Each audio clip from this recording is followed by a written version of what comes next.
Buenas noches a un nuevo programa de la Cocina del Infierno 3962 para encontrarnos en nuestro canal de YouTube.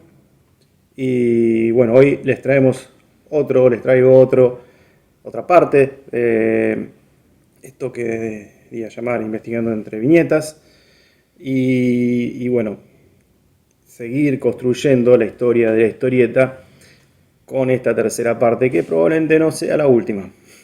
Pero bueno, empecemos. Vamos a hacer una especie de resumen de lo que habíamos dicho en el programa hasta el programa anterior. Que habíamos, en el primer programa habíamos hablado un poco de lo que es la prehistorieta, es cómo se fueron empezando a dar los elementos que luego aparecen en lo que intentamos definir como historieta, porque es algo que vimos es que no existe una definición concreta de historieta y por eso tal vez muchos sitúan el origen de la historieta en distintos puntos.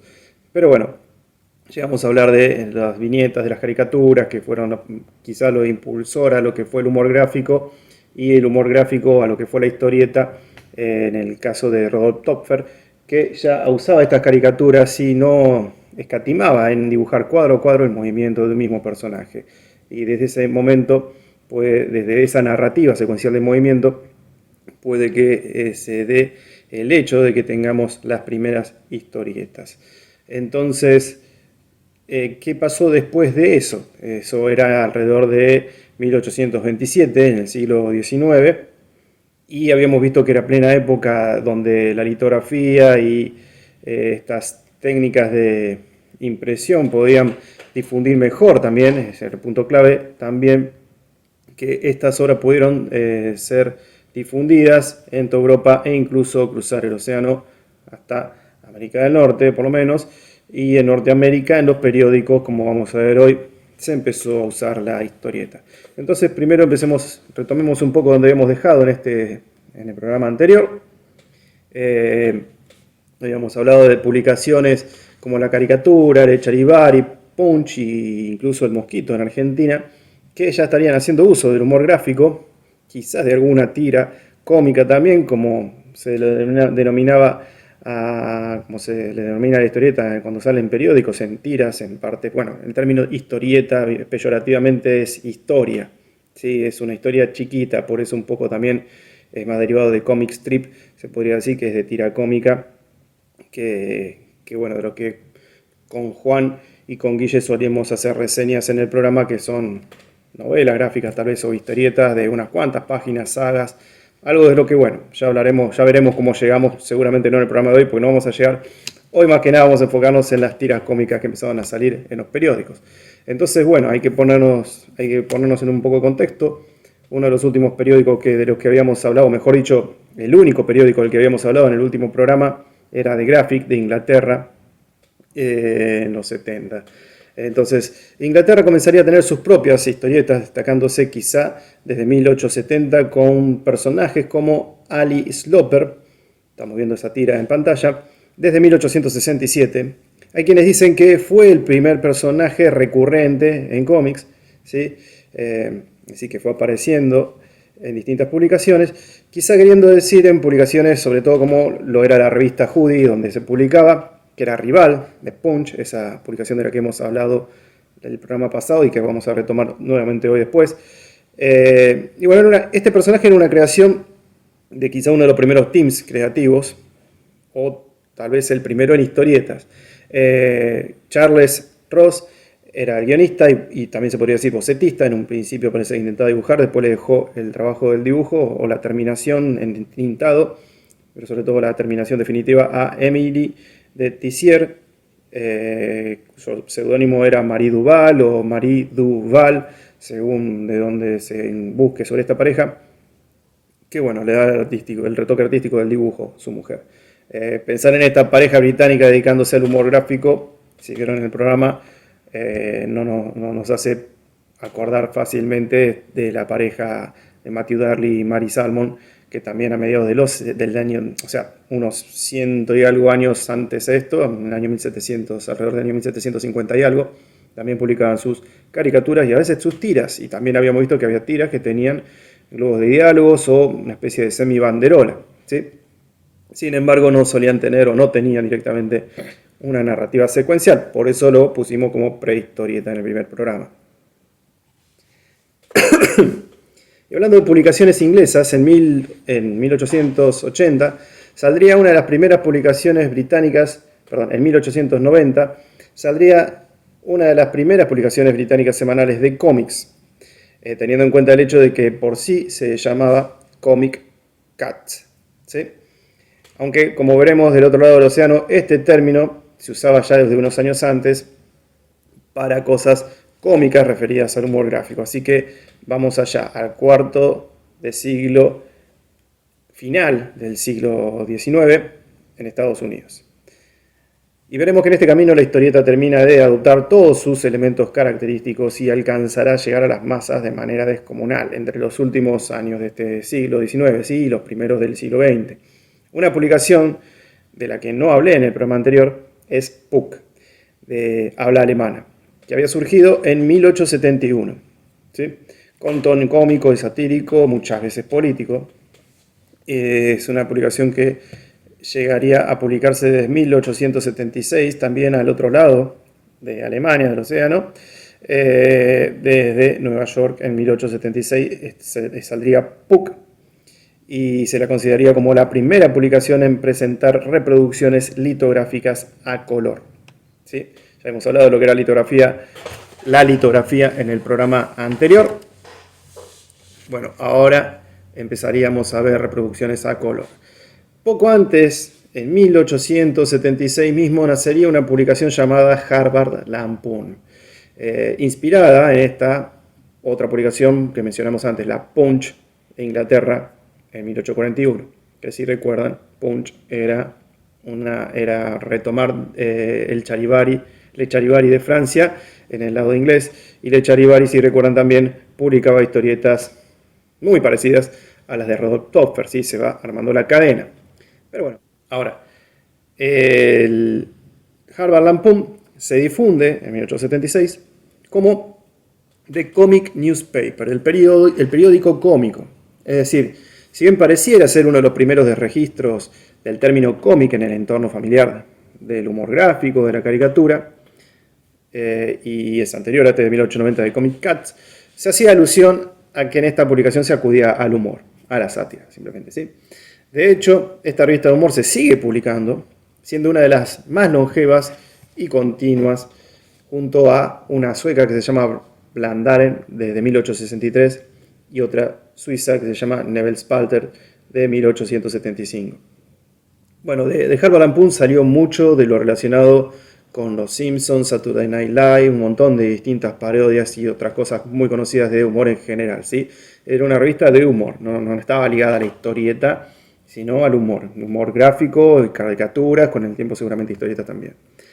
Algo para rescatar de Harvard Lampoon es que en 1883 un tal William Hearst entra al Harvard Lampoon como manager de negocios y parece ser el responsable de catapultarla a la fama. El tal William era hijo de George Hearst, un empresario de minas, entre otras cosas, que adquiriera el diario San Francisco Examiner en 1880. Luego de haber realizado algunos préstamos de dinero al periódico, para, de paso, tener algo de apoyo en lo que sería su carrera política. El préstamo al diario le salió caro, ¿sí? Porque, bueno, después al no tener con qué devolverle a George se termina quedando con el diario.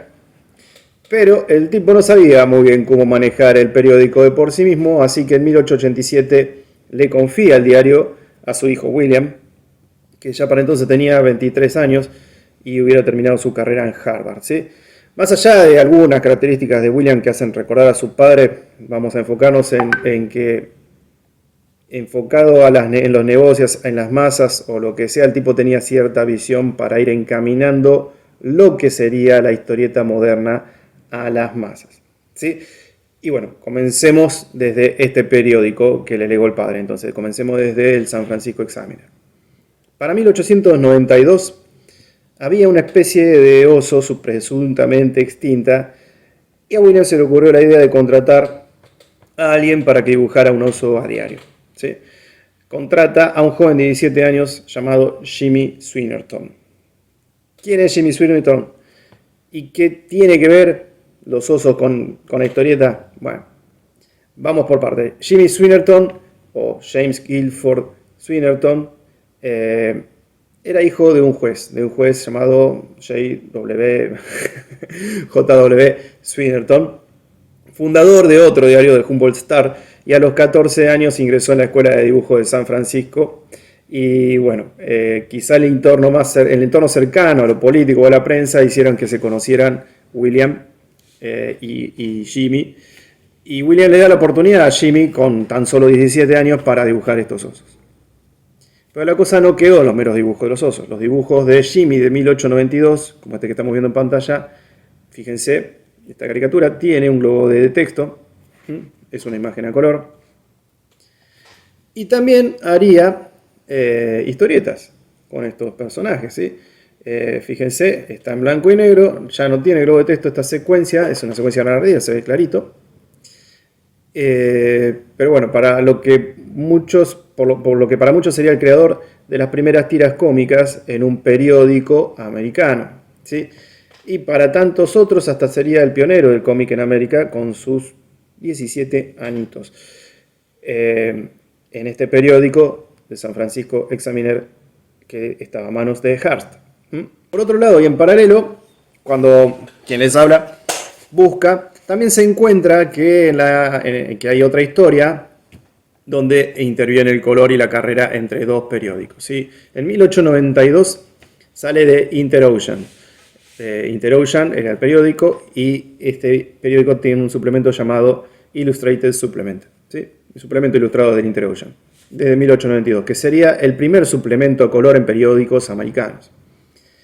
Y ahí paró la oreja un tal Joseph Pulitzer, que sí, es el mismo del premio Pulitzer, y era quien publicaba un periódico llamado The New York World. De ahora en adelante vamos a llamarlos The World, porque vamos a ver que se llama otro que se llama The New York Journal, y al que vamos a llamar The Journal para diferenciar los dos. El tipo Pulitzer quería tener una prensa de color similar, ¿sí? Aparentemente utilizaban una forma de prensa más barata y eficiente que la cromolitografía o litografía a color, ¿sí? Y gracias a ello era sostenible de utilizar en un periódico y hacer estas publicaciones.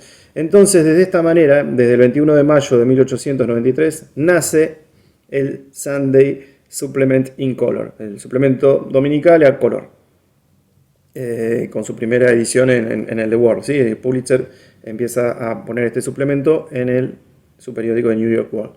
Aparentemente, en el World venían con la idea de hacer un suplemento dominical desde hace un par de años antes, de 1891.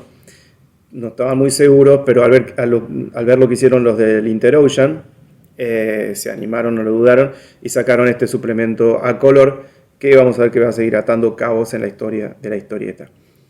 Para no ser menos, en 1894 sale la primera tira a color publicada en un periódico norteamericano. Y sí, en el New York World. Y hablamos de la historieta de Mark Fenderson, On the Tramp, A Song Without Words. Es decir, el título de la tira nos dice literalmente que no se necesitan palabras para entender las secuencias narrativas que estamos viendo en esto que sería una historieta.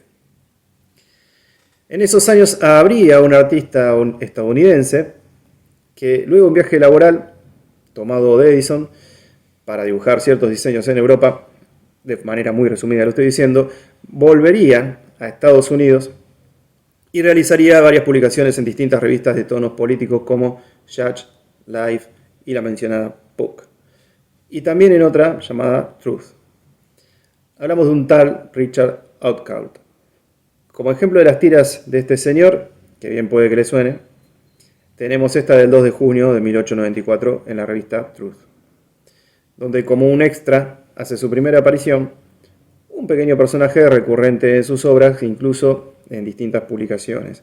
Un niño pelado es casi un bebé, es un infante, un chico muy chico, que en esta publicación quizá no se note, pero en un futuro se puede asociar a un fenómeno llamado The Yellow Kid. Fíjense incluso que en el cartelito de arriba dice Hogan's Alley, el callejón de Hogan, algo que vamos a retomar. Esta aparición quedaría ahí. Bueno, no es tan bebé el chico, acá lo hemos parado, pero es un infante muy chico. También en Truth aparecerían un par de veces más.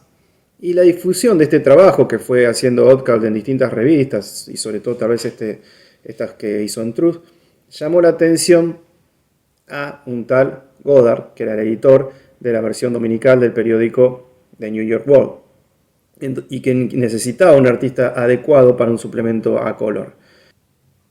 Entonces Oddcult entra a trabajar a The World, no solo para hacer aportes a color, sino también para hacer tiras de historietas, comic strips, como la que vemos acá en blanco y negro, que no tienen a este chico pelado en particular, pero ya estaba trabajando en lo que era comic strip.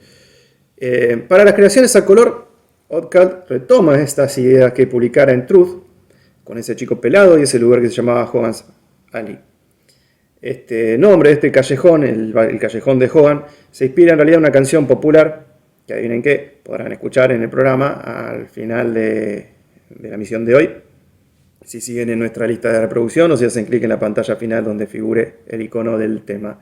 Que el tema, la canción, es Down in Hogan's Alley, que daba la apertura a un número musical de Maggie Murphy's Home en una obra de Edward Harrigan llamada O'Reilly and the 400.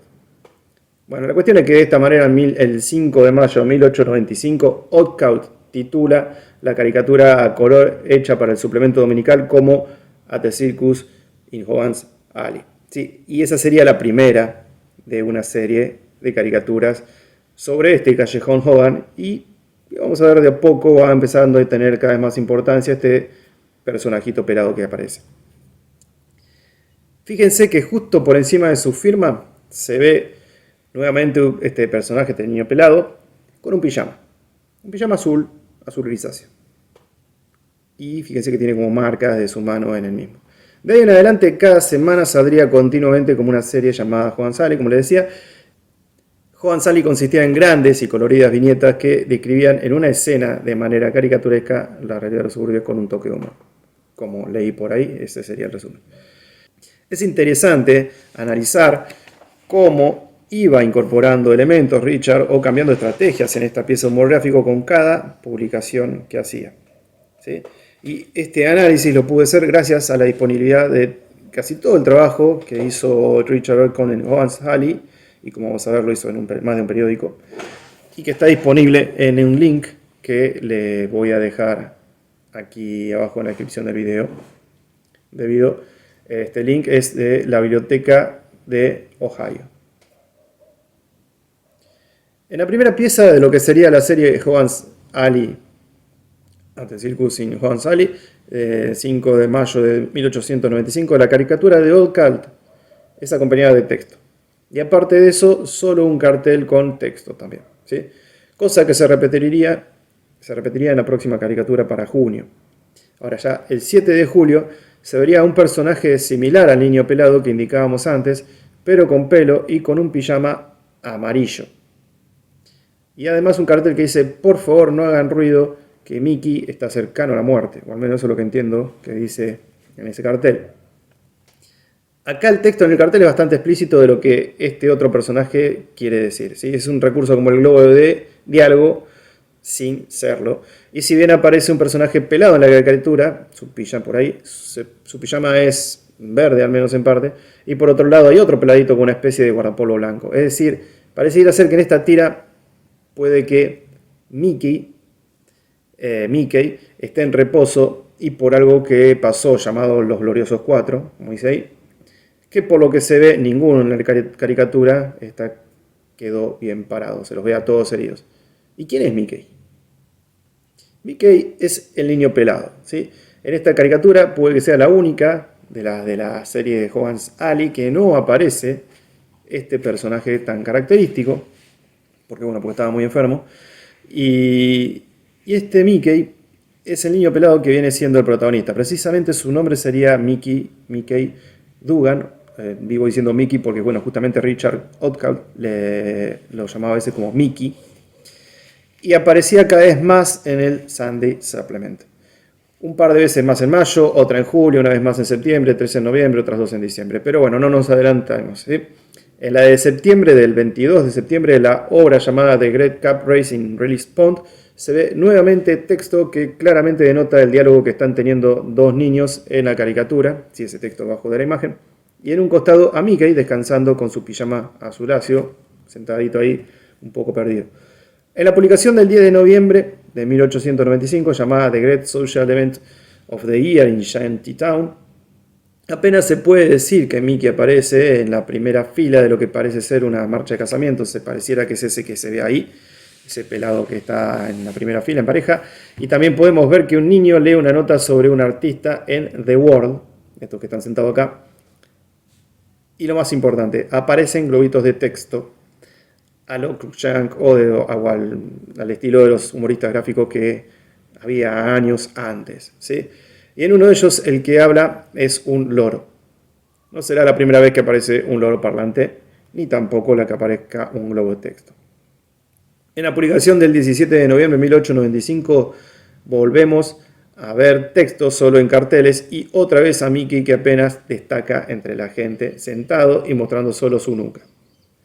Pero en otra del 24 del mismo mes de noviembre, un pequeño cambio empezaría a marcar una gran diferencia. Aparecería más notorio y expresivo y ahora el pijama cambiaría a amarillo. Más allá de eso, el diálogo estaría como texto. Se ve que cuando había diálogo se escribía, ¿sí? Y cuando solo había algunas expresiones monólogas se usaba el globo de texto, sobre todo cuando las hacían animales, medio raro. Por tanto, el globo de texto usado hasta el momento no lo podemos llamar globo de diálogo, porque son expresiones, más que nada, por lo menos por lo que alcanzo a leer que están en esta biblioteca, no están dialogando con nadie. En la de diciembre, el 15 de diciembre de 1895, una especie de homenaje a Navidad, Merry Christmas Morning in Hans Alley, vemos otro pequeño cambio en el diseño de Mickey. Una marca de mano en su pijama, ya amarillo, que también quedaría por un tiempo. Quizás una mano mugrienta que se apoya en el pijama y queda la marca, de mugre o de grasa, de lo que sea. Y además tiene un gorrito y como vamos a ver en las próximas también, como que va cambiando de gorro, un parte de la gracia de esta tira en las próximas. Más allá de eso no hay ni diálogo ni globo de texto, algo de texto en carteles normal, que también es bastante recurrente en esta tira, en esta serie. Ahora, desde el 5 de enero de 1896, Mickey ya no aparecería tan chico como se lo veía antes, y al menos dibujado de manera no tan realista como era un niño, sino que vemos un poco más exagerada su cara, sus orejas, sus dientes. Y además empieza a situarse a Mickey como protagonista, se empieza a situar en el dibujo en un lugar que acapare la atención de la escena, en primera plana y en un punto clave del encuadre, ¿sí? Desde esta publicación, llamada Golf, The Great Society Sport as Played in Hans Alley, ¿sí? el golf, el deporte de la alta sociedad, cómo se juega en Hans Alley, bueno, aparecería ya el chico Mickey, con su pijama amarillo bien notorio, y pasaría a conocerse de aquí en adelante más que Mickey como The Yellow Kid. Y The Yellow Kid acapararía tanto la atención que aumentaría su popularidad al punto de aparecer 2 o 3 veces por mes, ¿sí? Para el 16 de febrero aparecería nuevamente el loro con globo de texto. ¿Se acuerdan del loro que ya habíamos visto antes? El 8 de marzo se ve algo raro. Aparece Mickey Dugan, según el texto de diálogo que hay en la caricatura abajo, pero estaría haciendo referencia a otro personaje, no al pelado, ¿sí? A este que se ve hablando acá, no al Yellow Kid. El 22 del mismo mes, en la publicación Easter in Hans Alley, se observa un lugar, una escuela aparentemente, que tiene un cartel que dice Profesor Dogan. Pero lo más importante, en el pijama amarillo de Yellow Kid aparece una palabra, artillery en este caso. Y no sería el único cuya vestimenta tuviera texto, o más bien un mensaje. Una chica en segundo plano, fíjense, también tendría incluso más texto que Yellow Kid en su vestido. En abril saldría una publicación sin cambios, incluso el pijama amarillo volvería a tener solamente las manos marcadas, pero en otra del mismo mes, el 26, el pijama sostiene, no tiene escrito, sostiene un cartel que indicaría un mensaje que nos quiere transmitir el Yellow Kid. Y él mismo taparía la marca de la mano en la publicación First Championship Game of the Owens Alley Baseball Team. Pasarían un par más de tiras donde seguimos viendo un par más de publicaciones donde seguimos viendo al Yellow Kid con su pijama amarillo sin nada raro, e incluso en mayo volveríamos a ver el loro con su logo de texto. Pero algo más importante, en una segunda publicación del 17 de mayo nos muestran al Yellow Kid directamente con texto escrito en su pijama. Y así como ese cartel de la de abril, la idea es mostrar lo que dice o piensa el personaje. Idea que va a ser recurrente desde allí en más en alguna que otra caricatura de la serie. Para junio, The Yellow Kid tendría una aparición semanal e incluso publicaciones de página casi completa. Era un boom. Miren este ejemplo que salió en 1896 de Bicycle Meet in Owens Alley. The Yellow Kid, ya lejos de ser ese personaje tímido en algún punto de la escena mirando para cualquier lado que era en el año anterior,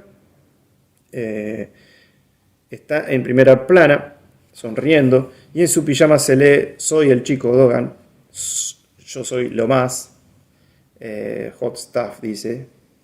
Incluso habría una publicidad de él mismo pegada en el cerco de esta escena. ¿Sí? ¿La alcanzan a ver? Es que para entonces su popularidad era tan alta que aumentó las ventas del periódico. Incluso empezó a haber merchandising del personaje, como pins, envoltorios de chicles, envoltorios de cigarrillos también. Por eso tampoco es de extrañar ver a un bebé parecido a Mickey, del Mickey de 1895, e incluso con un pijama azul grisáceo fumando arriba de ese cerco. En julio y agosto volveríamos a ver al loro parlante, junto con algún otro extra también, con globo de texto. Y algo que llama la atención el 12 de julio es una publicación donde un extra, más que un globo de texto, tiene una semibanderola a lo Barlow, ¿se acuerdan? En otra del 26 de julio lo veríamos al Yellow Kid mismo fumando, eso parece, junto con una chica, como si fuera su pareja. Más adelante vamos a ver que sí, que parece que Mickey ya es bastante adolescente. En otra del 30 de agosto aparece el loro de nuevo y algún extra. Y también tenemos cabras, todos están hablando, ¿sí? Todos tienen su globo de texto en escena. No hay un diálogo involucrando, pero hay varios globos de texto. Y es curioso que, como les decía antes, el globo de texto aparezca sobre todo en animales. En una hermosa, en cuanto al dibujo, publicación del 13 de septiembre de 1896, A Secret Society Invitation in Owens Alley, además de ver al loro parlante nuevamente, vemos a otro personaje que se repite. Es un pibe que salta de una ventana, cosa rara. Vamos a seguir viéndolo en los próximos ejemplos. Vemos que Yellow Kid es indiscutiblemente el protagonista de la escena. Y vemos algo particular sobre la firma de Outcast. Un texto que dice: no sea engañado, no es genuino si no lleva esta firma. Esto haría pensar que ya habría dando vueltas copias de su personaje o sus caricaturas, y esto sería otra prueba de la fama que está teniendo Yellow Kid. Y tanta fama provocó que al diario competidor de New York Journal le llame la atención, ¿sí? A este diario que le vamos a decir de ahora en adelante, The Journal.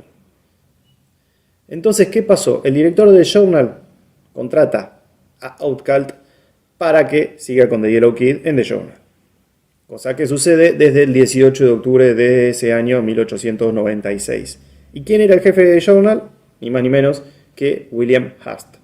El mismo que había catapultado el comic newspaper de Harvard Lampoon, y el mismo que en 1892 inspirara a Jimmy Swinnerton en hacer esas historietas sobre osos, aquella primera historieta salida en un periódico americano. Mientras tanto, en The World, que habían perdido Outcast, se rehusaban a perder al personaje que Outcast inventó, o sea, seguían publicando The Yellow Kid, aunque con un suplente de Richard llamado George Lux. Y es así que ambos periódicos harían anuncios jactándose de que tenían al Yellow Kid legítimo. Y esta guerra de carteles amarillos con el Yellow Kid de los dos periódicos hizo que la gente asociara a los dos periódicos como los periódicos amarillos, generando un sensacionalismo que al día de hoy se seguirá conociendo como periodismo amarillista. ¿Sí? Supuestamente el origen del término periodismo amarillista surge de esta especie de guerra entre los dos periódicos y la legitimidad sobre The Yellow Kid. Además, imagínense, el merchandising que ya estaba apareciendo de Yellow Kid con esto aumentó. A todo esto, si Oddcult vio alguna moneda del merchandising o si le importaba su opinión en la disputa de su creación entre dos periódicos, hay una nebulosa de información que lamentablemente tiende más a inclinarse por el lado de que, con mucha suerte, capaz que veía alguna moneda, y gracias, si es así, si fue así, y su derecho se limitaba a cobrar la paga del periódico por el cual estaba trabajando, y no por crear algo que después explotarían a más no poder.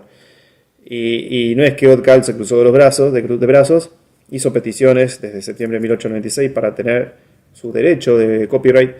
Lamentablemente pasaron 125 años y la historia cambió poco y nada. El artista crea y algún capitalista explota.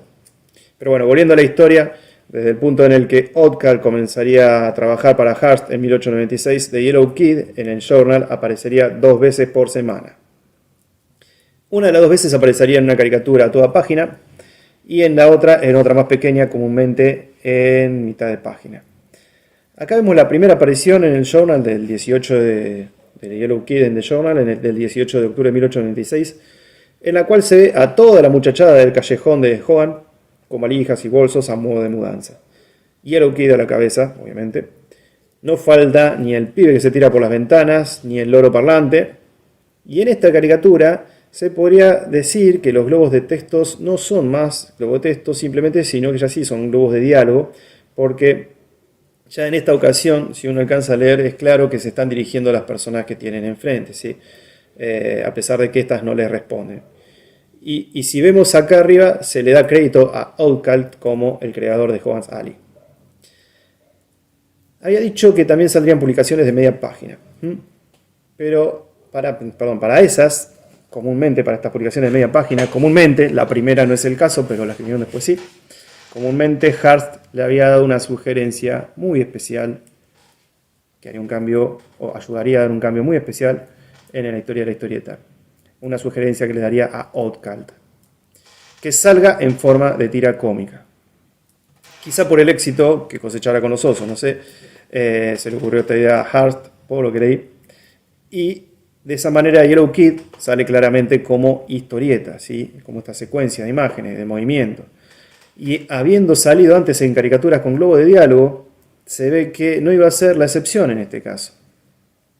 Porque bueno, la dicotomía, la rareza en el pasado era que los humoristas gráficos que no hacían secuencia de imágenes usaban globos de texto en su humor gráfico, pero no había alguien que en la secuencia de imágenes use globos de texto, sino que a veces había algo de texto o de diálogo al pie del dibujo, bueno, como hacía el mismo Oddcult en los ejemplos que vimos, pero acá se animó a por lo menos a poner el globito de diálogo del personaje del loro.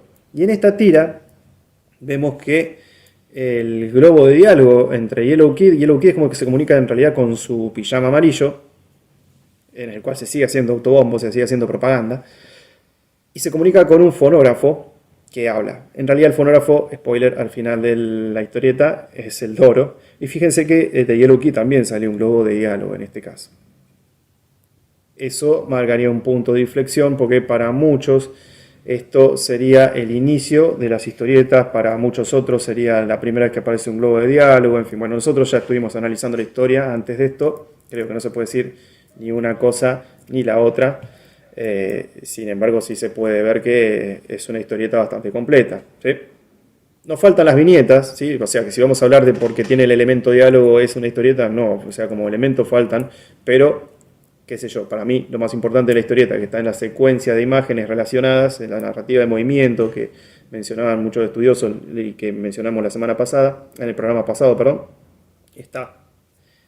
Igual, no en todas las tiras de Yellow Kid aparecerían muchos globos de texto, y a veces ni pocos.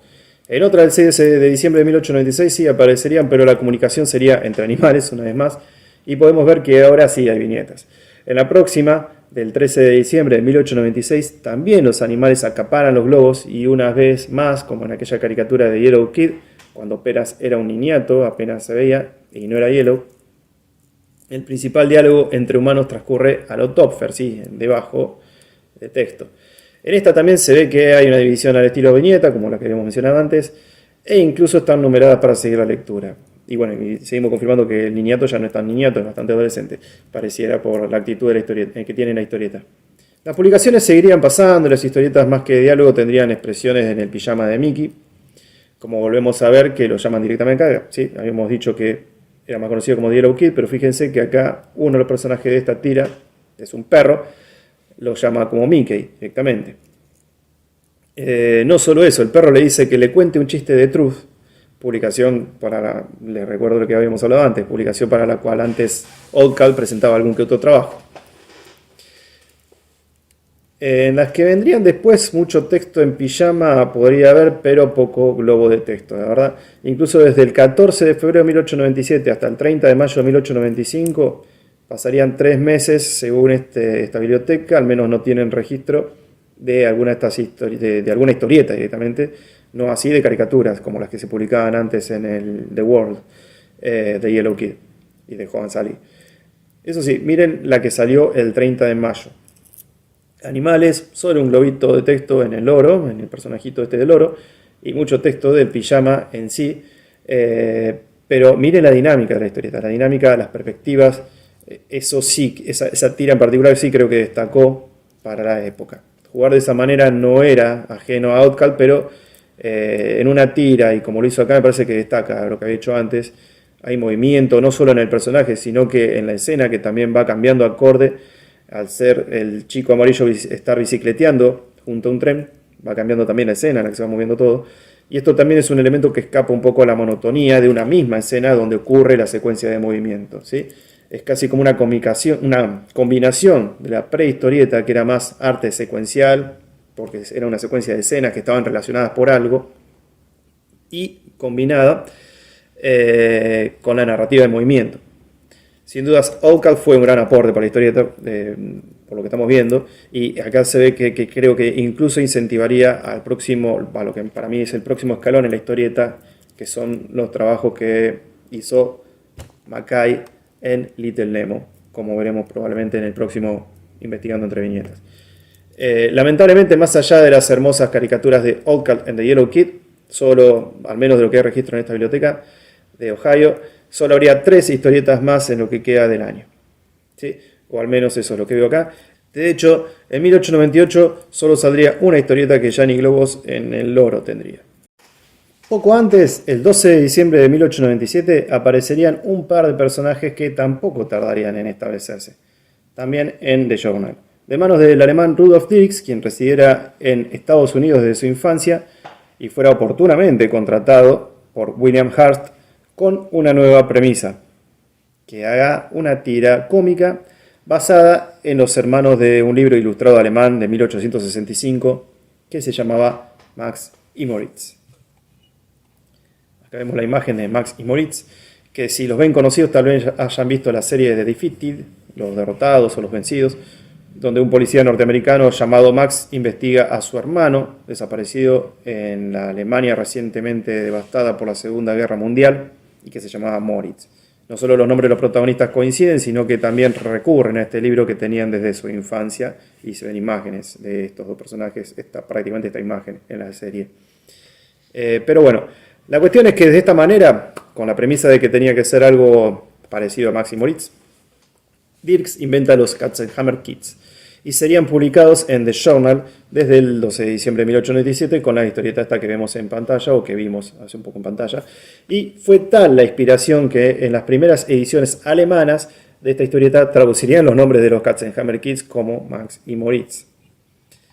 Lo importante es que los Katzenhammer Kids perdurarían por mucho, aunque como en un principio fueron creados para el New York World Journal, tuvieron que cambiar de nombre un par de veces. La primera porque, bueno, y el karma le llegó a Hearst, Después de haber comprado a Vodka al sacárselo de The World, ahora le tocó que Dirks se mudara a The World, pero en 1912 ya estamos hablando, y tuvo que cambiar el nombre por cuestión de derechos con el diario de Hearst, pasando a ser de Mischievous Katzenhammer's Brothers, Hans and Fritz, todo ese título largo, también llamada Hans and Fritz, ahí tienen el nombre de los hermanos Katzenhammer, y pronto, por mal que le pese a Dirks, por razones de sentimiento anti-alemán, por la Primera Guerra Mundial, pasaría a llamarse The Captain and the Kids, ¿sí? En fin, luego de estar alrededor de 15 años en manos de Dirks propio, su obra pasaría a otro artista, Harold Nerr, y luego a otro y a otros, 4 siguiendo hasta el 2006. De esta forma se convertiría en uno de los primeros cómics en ser pasado de mano en mano entre artistas, otra característica del cómic moderno, quizá el primero en tener esta característica y por el momento el que más persistió, con 109 años. Lo que sí también, la mayoría de las tiras no podían ser llevadas a cabo con el mismo éxito que tuvo el autor principal. Y como si todo esto fuera poco, fue la primera tira cómica, no con un personaje o dos, sino con toda una familia y demás conocidos de personajes constantes en la tira. Entonces, The Yellow Kid fue el inicio de la historieta, el primer indicio, mejor dicho, de la historieta moderna, o la propulsión esta que tuvo a través de los periódicos, la historieta de Katzenhammer Kids, que surgiera ahí a semanas, lo terminaría de confirmar con su constancia, ¿sí? Y a no olvidar otro elemento en común en ambas, William Randolph Hearst, estas sugerencias que dio para que se lleven a cabo parecieran que al final fuera el principal punto de inflexión para lo que fue adaptando la evolución de la historieta que se traía de Europa y cambia en algo masivo al pasar por su diario. Bueno, el tipo era un tipo que estaba trabajando en el negocio de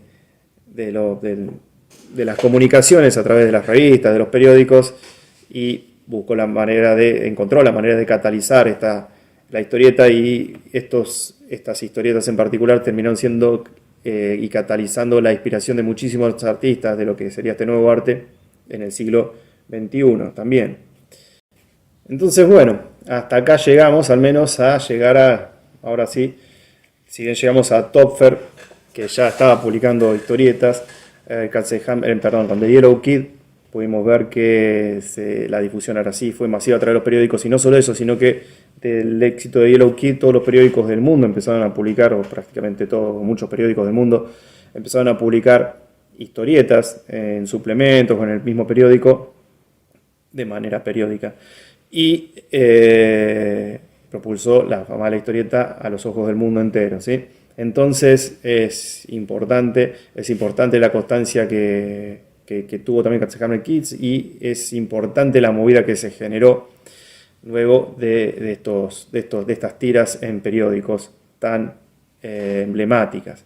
Vamos a ver que hay casos como de Little Nemo de 1905, que ya es maravilloso cómo se va armando la historieta, los dibujos son sublimes, los ángulos, la dinámica que tiene, cómo juega entre viñetas, ya no es más que una tira, es una página, pero que también se publicaría periódicamente, y luego se compilaría en volúmenes, porque cada página sería el sueño de este personaje llamado Nemo.